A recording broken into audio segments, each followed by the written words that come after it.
Bapak, Ibu, dan saudara-saudariku yang terkasih dalam Tuhan kita Yesus Kristus, salam sejahtera untuk kita semua. Berkat Allah yang Maha Kuasa senantiasa menyertai kita.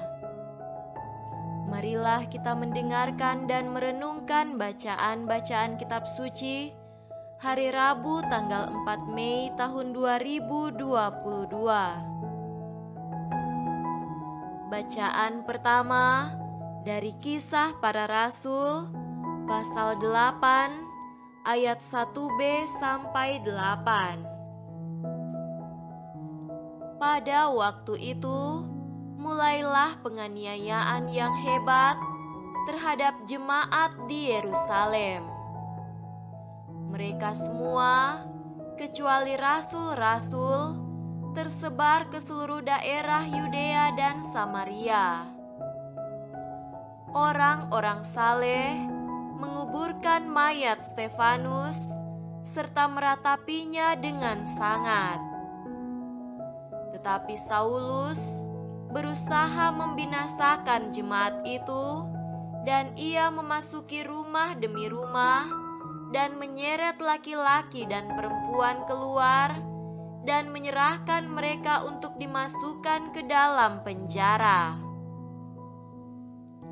Mereka yang tersebar itu menjelajah seluruh negeri itu sambil memberitakan Injil. Dan Filipus pergi ke suatu kota di Samaria dan memberitakan Mesias kepada orang-orang di situ. Ketika orang banyak itu mendengar pemberitaan Filipus dan melihat tanda-tanda yang diadakannya, mereka semua dengan bulat hati menerima apa yang diberitakannya itu. Sebab dari banyak orang yang kerasukan roh jahat, keluarlah roh-roh itu sambil berseru dengan suara keras, dan banyak juga orang lumpuh dan orang timpang yang disembuhkan. Maka sangatlah besar sukacita dalam kota itu. Demikianlah sabda Tuhan. Syukur kepada Allah.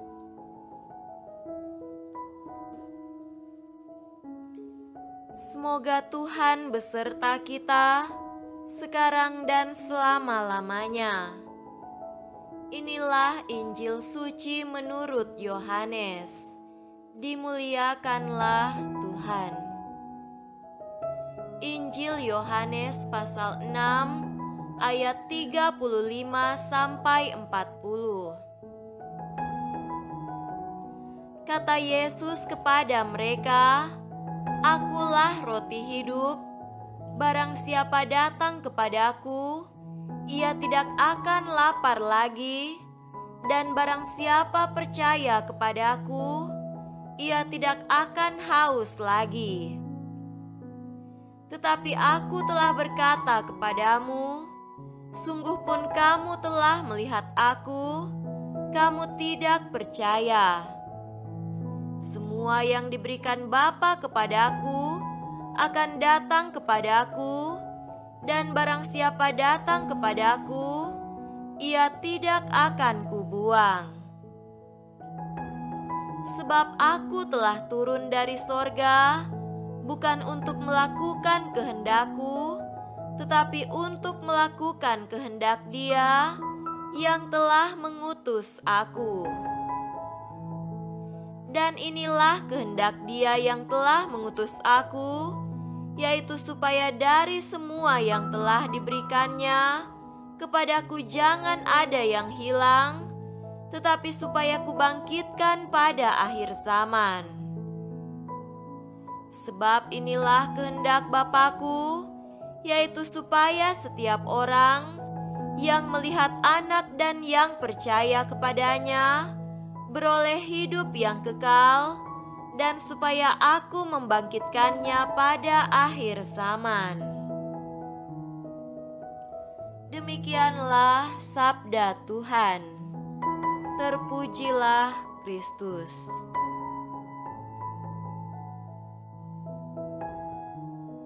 Saudara-saudariku yang terkasih dalam Tuhan kita Yesus Kristus, tema renungan kita pada hari ini adalah setiap orang percaya diselamatkan.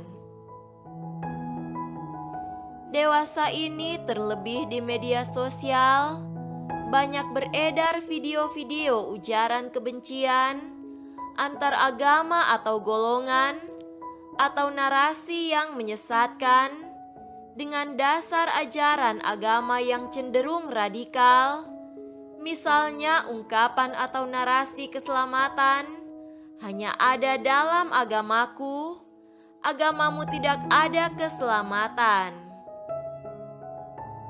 Ternyata konsep pemikiran yang seperti ini ditemukan di semua agama sebagai akibat dari penafsiran yang keliru. Sebagai contoh yang terjadi dalam gereja Katolik. Berabad-abad lamanya, gereja Katolik menghidupi konsep Ecclesiam nulla salus est, yang berarti di luar gereja tidak ada keselamatan. Konsep pemikiran ini membelenggu kehidupan dan penghayatan agama Katolik pada waktu itu. Akibatnya apa? Banyak peristiwa-peristiwa yang sangat sadis dan mengerikan yang mengatasnamakan agama. Pembunuhan individu dan bahkan massal sering terjadi karena mereka dianggap sebagai kafir atau orang yang pantas di bumi hanguskan. Sangat mengerikan, bukan? Radikalisme memang sangat mengerikan, yakni membunuh dengan mengatasnamakan agama. Untung gereja Katolik tersadar dan memperbaharui diri.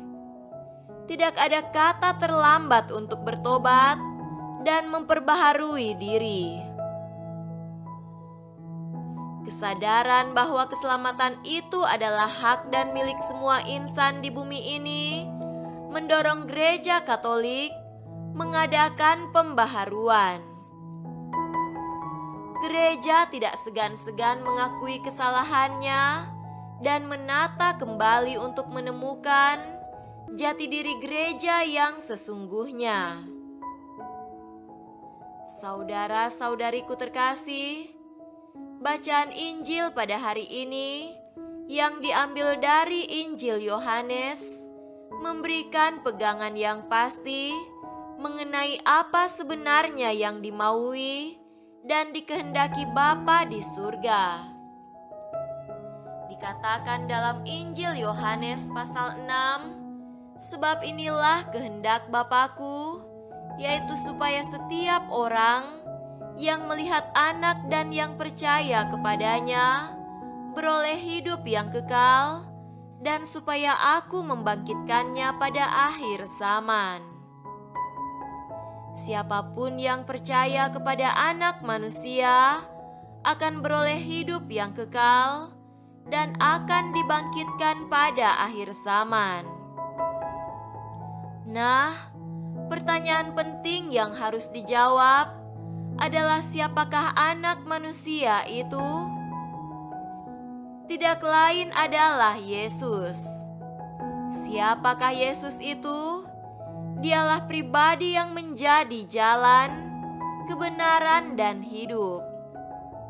Apakah jalan yang ditawarkan Yesus? Jalan yang ditawarkan Yesus adalah jalan cinta kasih. Siapapun dan apapun agamanya, kalau dia sudah menjalankan cinta kasih dalam hidupnya, maka dia sudah mengikuti jalan Tuhan, ada dalam jalan Tuhan, karena Allah adalah kasih. Barang siapa tidak mengasihi, ia tidak mengenal Allah, sebab Allah adalah kasih. Jadi saudara-saudariku terkasih, Marilah kita menyingkirkan mentalitas fanatisme sempit kita, singkirkan kecenderungan radikalisme dalam penghayatan agama kita.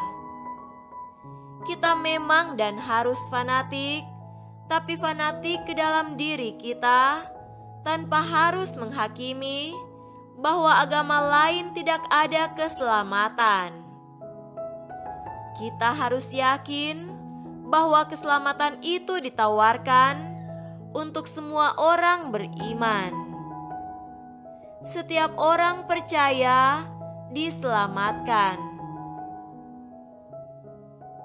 Setiap orang percaya diselamatkan. Semoga demikian. Amin.